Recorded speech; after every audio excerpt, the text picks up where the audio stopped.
अस्सलाम वालेकुम दोस्तों आज हम बात करेंगे एनजाइटी और ब्लड प्रेशर पे। कुछ लोगों की कंप्लेन है कि हमें जब एनजाइटी होती है तो हमारा ब्लड प्रेशर भी इंक्रीज हो जाता है। तो दोस्तों बेसिकली यहाँ पे देखने वाली बात ये है कि जो ब्लड प्रेशर के पेशेंट हैं जिन्हें तो ब्लड प्रेशर का इशू है, उनका तो ये है कि उनका ब्लड प्रेशर जब रेज होता है तो वो एक टाइम पीरियड के बाद सेटल डाउन होता है। वो मेडिसिन लेते हैं और मेडिसिन के भी कुछ अरसे बाद, कोई 1 घंटा या 1.5-2 घंटे बाद, उनका आहिस्ता आहिस्ता ब्लड प्रेशर कम होना शुरू होता है। लेकिन जो एनजाइटी में लोग हैं, जब उनका ब्लड प्रेशर रेज होता है तो वो कोई मेडिसिन भी नहीं लेते, जैसे ही वो अपने आप को रिलैक्स करते हैं तो उनका ब्लड प्रेशर नॉर्मल हो जाता है। तो जो एनजाइटी वाला ब्लड प्रेशर है ये डेंजरस नहीं है, ये कोई भी इतने खतरे वाली बात नहीं है।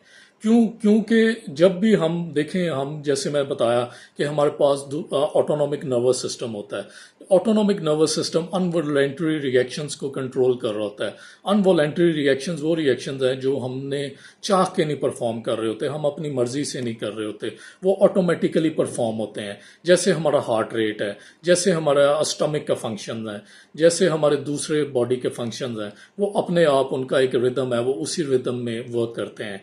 वो हमारा ऑटोनॉमिक नर्वस सिस्टम डील कर रहा होता है, कंट्रोल कर रहा होता है। तो जैसे ही हमारा ऑटोनॉमिक नर्वस सिस्टम अफेक्ट होता है या अबनॉर्मल वर्क करता है तो जो हमारी बॉडी के दूसरे जो फंक्शंस हैं वो भी अबनॉर्मल हो जाते हैं।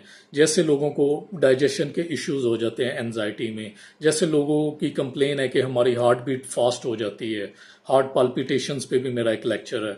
तो जब हमारी हार्ट बीट फास्ट होती है तो हमारे जो है ब्लड फ्लो वो भी तेज़ हो जाता है, जिसे हम कहते हैं हमारा ब्लड प्रेशर भी तेज़ हो गया है। बेसिकली जो हमारा ब्लड प्रेशर है वो हमारी हार्ट बीट के ऊपर डिपेंड कर रहा होता है और हमारा जो ब्लड का फ्लो है उसके ऊपर, वो दोनों मिल के हमारा जो है वो ब्लड प्रेशर बना रहे होते हैं। तो जब हमारी हार्ट बीट तेज़ होती है, और ये तो सेंसिबल सी बात है, कॉमन बात है कि जिस बंदे की हार्ट बीट तेज़ होगी उसका ज़ाहिर है ब्लड फ्लो भी ज़्यादा तेज़ वर्क करेगा, क्योंकि हार्ट का काम पंपिंग करना है। अगर वो ऐसे नॉर्मल पंप कर रहा था तो आपका जो ब्लड प्रेशर है वो भी नॉर्मल चल रहा था, लेकिन जब उसने अपनी पंपिंग फास्ट कर दी तो आपका ज़ाहिर है ब्लड प्रेशर भी फास्ट हो जाएगा। तो लोग परेशान हो जाते हैं कि हमारा ब्लड प्रेशर भी इंक्रीज़ होना शुरू हो गया। हालांकि ये इंक्रीज़ होना शुरू नहीं होता, ये तभी तक फास्ट रहता है जब तक आपकी हार्ट बीट फास्ट रहती है। जैसे ही आप नॉर्मल होंगे आपका ब्लड प्रेशर भी नॉर्मल हो जाएगा। तो इसमें परेशान होने की, घबराने की कोई भी बात नहीं है। ये एनजाइटी का सिम्टम्स की वजह से इंक्रीज हो रहा है। तो जो हमारा हार्ट रेट है वो भी इंक्रीज हो जाता है। कुछ लोगों का इशू होता है कि सर जब हमारा खाना खाते हैं तो उसके बाद हमारी हार्ट बीट फास्ट हो जाती है। तो बेसिकली दोस्तों एनजाइटी में हमारा ऑटोनॉमिक नर्वस सिस्टम डिस्टर्ब होता है। ऑटोनॉमिक नर्वस सिस्टम के साथ हमारा डाइजेस्टिव सिस्टम, हमारा हार्ट, हमारे लंग्स, ये सारी चीज़ें अटैच होती हैं। तो जब हम खाना खाते हैं और हमारा ऑटोनॉमिक नर्वस सिस्टम डिस्टर्ब होता है, हमारा सबसे पहले स्टमक इशू करता है। तो जब हमारा स्टमक एबनॉर्मल होता है ऑटोनॉमिक नर्वस सिस्टम की हाइपर एक्टिविटी की वजह से, तो तभी हमारा जो हार्ट रेट है, हमने खाना भी खाया होता है तो हमारे स्टमक को ज़्यादा वर्क करना पड़ता है डाइजेशन में। तो जब हम खाना खाते हैं उसके बाद हमारा स्टमक ज़्यादा वर्क करता है। जब वो ज़्यादा वर्क करता है तो हमारा ऑटोनॉमिक नर्वस सिस्टम डिस्टर्ब होता है। ऑटोनॉमिक नर्वस सिस्टम डिस्टर्ब होता है तो हमारा हार्ट रेट भी तेज़ हो जाता है। तो जैसे ही हमारा हार्ट रेट तेज़ होता है हमारा ब्लड प्रेशर भी इंक्रीज़ हो जाता है। तो दोस्तों इसमें आप जो भी अपने टेस्ट करवाएंगे सब नॉर्मल होंगे। आपको यहाँ पे अपने आप को जस्ट रिलैक्स करना है। आप अपने आप को रिलैक्स करेंगे, आपकी स्टमक भी ठीक हो जाएगा, आपका फास्ट हार्ट रेट है वो भी ठीक हो जाएगा और आपका ब्लड प्रेशर भी कंट्रोल हो जाएगा, ब्लड प्रेशर भी नीचे आ जाएगा। आप इसमें मेडिसिन्स भी यूज़ करें, आपको मैं बताता हूँ, मेडिसिन्स भी यूज़ करें तो आपको उससे कोई भी फ़र्क नहीं पड़ेगा। जो भी आईबीएस के सिम्टम्स होते हैं, जिस भी पर्सन को स्टमक का इशू होता है एनजाइटी की वजह से, तो मेरा इस पर एक लेक्चर भी है, आप वो भी देखिए। तो बेसिकली उसमें मेडिकेशन कंट्रोल वक्ती तो करती है लेकिन वो परमानेंट सोल्यूशन नहीं है। उसका परमानेंट सोल्यूशन यही है कि आप अपने आप को रिलैक्स करें। जैसे ही आप अपने आप को रिलैक्स करेंगे आपका आईबीएस है, जो आपका जो स्टमक इशू है, वो तभी ठीक होगा। आप बाकी जितनी मर्जी मेडिसिन खा लें, क्योंकि मैं भी इसी फील्ड में हूँ और मैं भी लोगों के से बात करता हूँ और लोगों के बड़े ज़्यादा इश्यूज देखे हैं मैंने।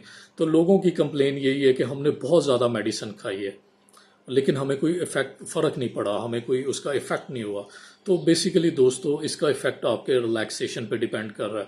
آپ اپنے آپ کو ریلیکس رکھیں, آپ اپنی اسٹریس مینجمنٹ کی ایکٹیویٹیز کریں, ایکسرسائزز کریں, انزائٹی مینجمنٹ پہ ورک کریں, CBT کریں.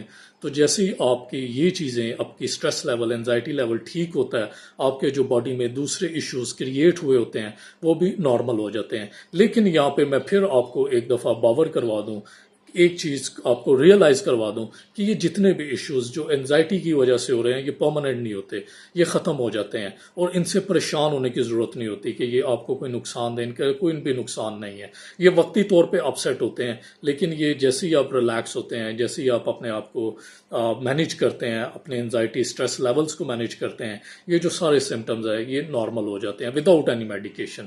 تو آپ اپنے انزائٹی پہ, اپنے اسٹریس لیولز پہ ورک کریں, تو انشاءاللہ آپ کا یہ جتنے بھی سمٹمز ہیں جو بھی انزائٹی کی وجہ سے کریٹ ہوتے ہیں, یا جو آپ کو انسیکیورٹیز دیتے ہیں کہ آپ کو کوئی فلاں مسئلہ نہ ہو گیا, اور آپ اتنا سوچیں نہ کہ ہمیں فلاں نہ ہو جائے, کچھ بھی نہیں ہوگا آپ کو. آپ جسٹ اپنے آپ کو ریلیکس کریں اور ان سمٹم سے پریشان نہ ہو, اور سب کچھ نارمل ہو جائے گا. تو دوستو اگلے لیکچر تک مجھے اجازت دیں. شکریہ.